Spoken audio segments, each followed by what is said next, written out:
ഗോതമ്പ് പൊടി വെച്ചിട്ട് ഒരു അടിപൊളി പാൽക്കോവയാണ് തയ്യാറാക്കി എടുക്കാൻ പോകുന്നത്. അപ്പോൾ അതിന് വേണ്ടിയിട്ട് നമുക്കൊരു പാനിലേക്ക് 1 കപ്പ് നെയ്യ് ഒഴിച്ചു കൊടുക്കണം. ഞാനിവിടെ അമൂലിൻ്റെ നെയ്യാണ് എടുത്തിട്ടുള്ളത്. ഇതൊന്ന് നന്നായിട്ടൊന്ന് മെൽറ്റായി വരുന്ന സമയത്ത് ഇതിലേക്ക് 2 കപ്പ് ആട്ടപ്പൊടി ചേർത്ത് കൊടുക്കണം. ആട്ടപ്പൊടി ഞാൻ കുറച്ചായിട്ടാണ് ചേർത്ത് കൊടുക്കുന്നത്. എന്നിട്ട് ഇതൊന്ന് നന്നായിട്ടൊന്ന് മിക്സാക്കി കൊടുക്കാം. കട്ട പിടിക്കാതിരിക്കാൻ വേണ്ടിയിട്ടാണ് ഇതുപോലെ കുറച്ചായിട്ട് ചേർത്ത് കൊടുക്കുന്നത്. ആട്ടപ്പൊടി ചേർത്ത് കൊടുക്കുന്ന സമയത്ത് ചെറിയ തീയിലേക്ക് വെച്ച് കൊടുത്തിട്ട് വേണം അതിലേക്ക് ചേർത്ത് കൊടുക്കാൻ. എന്നിട്ട് ഇതുപോലെ അങ്ങനെ നന്നായിട്ട് മിക്സ് ആക്കിയിട്ടെടുക്കാം. ഒരു 5-6 മിനിറ്റ് കൊണ്ട് തന്നെ നമുക്ക് ഈ ഒരു പരുവത്തിലായി കിട്ടും. ആ ഒരു നെയ്യൊക്കെ നന്നായിട്ട് മുകളിലേക്ക് തെളിഞ്ഞ് വന്നിട്ടുണ്ടാവും.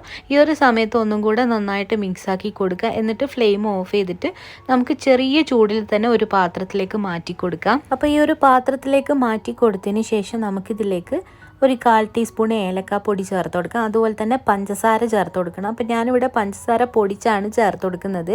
ഒരു 1/2 കപ്പോളം എടുത്തിട്ടുണ്ട്. ആവശ്യത്തിനനുസരിച്ചിട്ട് നമ്മൾ ചേർത്ത് കൊടുക്കുക കേട്ടോ. കുറച്ച് മധുരം വേണം, എന്നാൽ മാത്രമേ ഇതിൻ്റെ ആ ഒരു കറക്റ്റ് ടേസ്റ്റ് കിട്ടുള്ളൂ. അപ്പോൾ ഇതുപോലെ ഇങ്ങനെ ചെറിയ ചൂടിൽ നന്നായിട്ട് മിക്സ് ആക്കിയിട്ട് എടുത്തിട്ടുണ്ട്. ഇത് മിക്സ് ആക്കിയ ഉടനെ തന്നെ നമ്മൾ വേറൊരു പ്ലാസ്റ്റിക്കിൻ്റെ പാത്രത്തിലേക്ക് മാറ്റി കൊടുക്കണം. അപ്പോൾ ഇതുപോലെ ഇങ്ങനെ പാത്രത്തിൽ കുറച്ച് ബട്ടറോ നെയ്യോ എന്തെങ്കിലും ഒന്ന് പുരട്ടി കൊടുക്കുക. എന്നിട്ട് നമ്മൾ ഇതിലേക്ക് വെച്ച് കൊടുക്കുക. എന്നിട്ട് നന്നായിട്ടൊന്ന് ടാപ്പ് ചെയ്തിട്ട് നമ്മളൊന്ന് നന്നായിട്ടൊന്ന് സെറ്റാക്കിയിട്ട് എടുക്കുക. അപ്പോൾ ഒരു 20 മിനിറ്റ് നമ്മൾ ഫ്രിഡ്ജിൽ വെച്ചിട്ട് തണുപ്പിച്ചെടുക്കണം കേട്ടോ. എന്നാൽ മാത്രമേ നമുക്കത് കട്ട് ചെയ്തെടുക്കാൻ പറ്റുള്ളൂ. ഒരു 20 മിനിറ്റിന് ശേഷം ഇതുപോലെ ഇങ്ങനെ പുറത്തെടുത്തിട്ടുണ്ട്. അപ്പോൾ നല്ല സെറ്റായി വന്നിട്ടുണ്ട് കേട്ടോ. അപ്പോൾ ഇനി നമുക്കിത് പുറത്തെടുത്തിട്ട് ഒന്ന് കട്ട് ചെയ്തെടുക്കാം. അപ്പോൾ നല്ല അടിപൊളിയായിട്ടുള്ള പാൽക്കോവ ഇവിടെ സെറ്റായിട്ടുണ്ട്. ഇനി നമുക്ക് ആ ഒരു പാൽക്കോവ ഒരു സൈസിൽ ഇതൊന്ന് കട്ട് ചെയ്തെടുക്കാം. അപ്പോൾ നല്ല ഈസി ആയിട്ട് ചെയ്തെടുക്കാൻ പറ്റുന്ന ഒരു റെസിപ്പിയാണ്. നമ്മളിതിലേക്ക് 3 ഇൻഗ്രീഡിയൻ്റ് ആണ് ചേർത്ത് കൊടുത്തിട്ടുള്ളത്. അപ്പോൾ ഗോതമ്പ് പൊടിയും വെച്ചിട്ടാണ്. അപ്പോൾ കുട്ടികൾക്കെല്ലാം ഇത് ഭയങ്കരമായിട്ട് ഇഷ്ടപ്പെടും. അപ്പോൾ തീർച്ചയായിട്ടും നിങ്ങൾ ഇതൊരു പ്രാവശ്യം ട്രൈ ചെയ്ത് നോക്കുക.